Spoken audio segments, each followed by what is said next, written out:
Hey team, it's Dr. Ryan here. I want to do something a little bit different for Unit 10 in our talk through. I've only got about 3 decent minutes with my voice, so I'm going to keep this one pretty brief. This unit has to do with federal grant management. Now, we've been learning about grant management the entire term, so it's really not so different. I would say that in comparison to other kinds of grant management, it's a bit more stringent. There's more paperwork. There's more financial accounting that has to happen. There are more layers in terms of who's above you and overwatching what you do. And so one of the things that I want you to do for this unit, I understand that most students in the class are really interested in the nonprofit or the public sector, and that is quite a bit different than the kind of stringent constraints that you're going to have with a federal grant. So here with these guys, if you notice I've put several here. Most of them have to do with bigger federal grants here at the beginning. But then I also put some stuff in here about managing public grants, NGOs, nonprofits. And what I would like you to be looking for as you're looking through this, and trust me, I don't expect you to read every single one of these. These are, pretty substantial documents in and of themselves, so you don't need to read them all, but maybe pick one or two and try and see, well, where are the differences really between what I would do if I were a federal grant manager versus what I would do if I'm just, or if I'm managing a nonprofit. I wouldn't say one is easier or harder than the other. From what I hear, honestly, from nonprofit grant managers, they have a very tough job because usually they are doing everything. Whereas when you get to the federal level, you start to see that specialization, and someone does the money, someone does the program stuff. So you have a team, whereas with nonprofits, because they are usually pretty cash strapped, they have their grant manager becomes the person who does everything, the person who's doing the monitoring, the auditing, the program, who's taking care of staff, employment issues, you name it, they're writing grants. So it's just very different. Again, I'm not making any kind of judgment calls on what's harder or what's easier. I want you to look at it and see, well, if I were going to go into this field, what feels like it would be the best fit for me? And so just kind of look at those. I'm not necessarily going to take you through the PowerPoint. It's pretty dense in terms of how many slides they have, but it's pretty self-explanatory.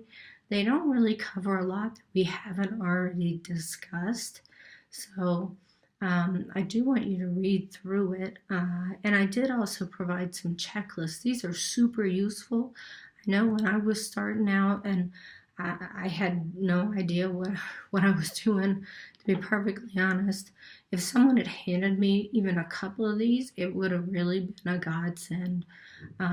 Because when you are starting out, whether it's the nonprofit sector or something bigger, a public agency, state agency, or a federal grant or project, you don't know what you don't know. And it takes time. And even if you've been on the job 20 years, I talk to grant managers all the time. They forget little things. And so having this checklist or these checklists for different things like personnel, money, hiring procedures, property management, you name it, can really save your butt. There's something in grants called cover your ass, CYA. And I hate to put it that way, but in some sense, this documentation is necessary. So let's say you do have an audit. It's great. You can sit down with the auditor and you can be like, yeah, I remember last November we sat down and we did the whole performance measurement thing. And they're going to go, okay, so can we see the performance measurement reports that you went over with your team? If you don't have them, essentially it's going to be like you didn't do it. So just, I know you may think, well, we're wasting trees and paper, but nowadays As I was kind of looking and prepping for this unit, I noticed a lot of new programs out there. Of course, I'm a dinosaur, so when I started out, we didn't have any of those things.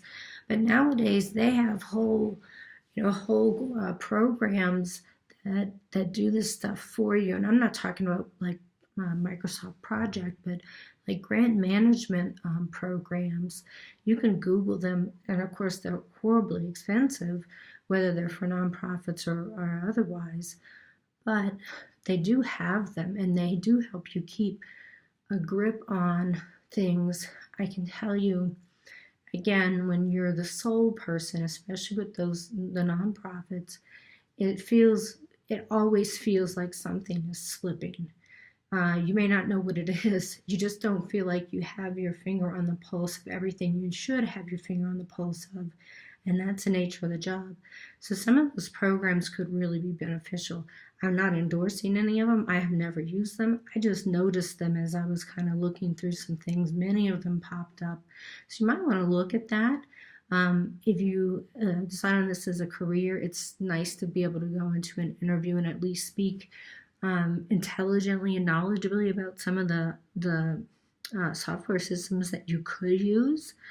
Don't talk to them about price tags because that makes them nervous, but it also makes it sound like you really know what you're talking about if you've looked into a couple of them.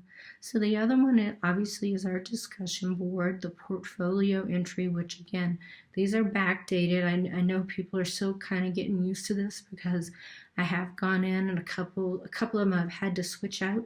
I don't take points off for that or anything, so don't worry about it.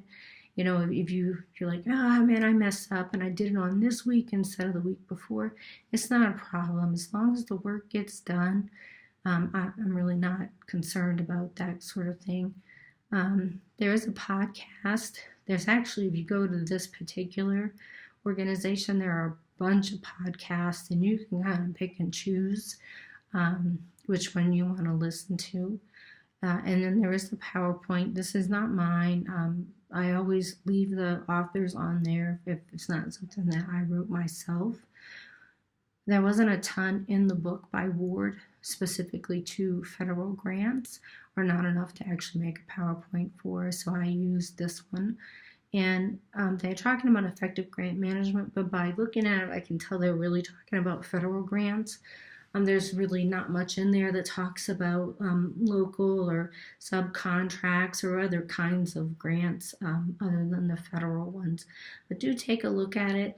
And again, one of the main questions that in your portfolio entry for next week will be the difference between what does grant management look like for federal grants and also for nonprofits or even foundation grants. So I think that's about my limit for this evening, and until next week, just a couple of quick little announcements. If you go to the announcements section, I have built out most of the content for the remaining units, except for the very last ones. The podcasting, I will be making those directions and posting them soon, but I want to give people a chance to work back and forth. I know some people prefer to kind of toggle between units. Some people prefer to go unit by unit, but this gives you the option if you want to work ahead a little bit. So I saw that in the feedback, and I did make that adjustment. And if there's anything else, if you haven't taken that SurveyMonkey thing, it is really is anonymous. I know I have students who think I can tell. I'm not a computer hack, so I can't tell who says what. And I do have thick skin. Just don't call me ugly names and we'll all be good. And I do take the feedback and I try to make adjustments so that the class is meeting the needs of all of the students. So thank you again. Have a good weekend, and I'm going to go suck on some lemon drops now. Have a good night.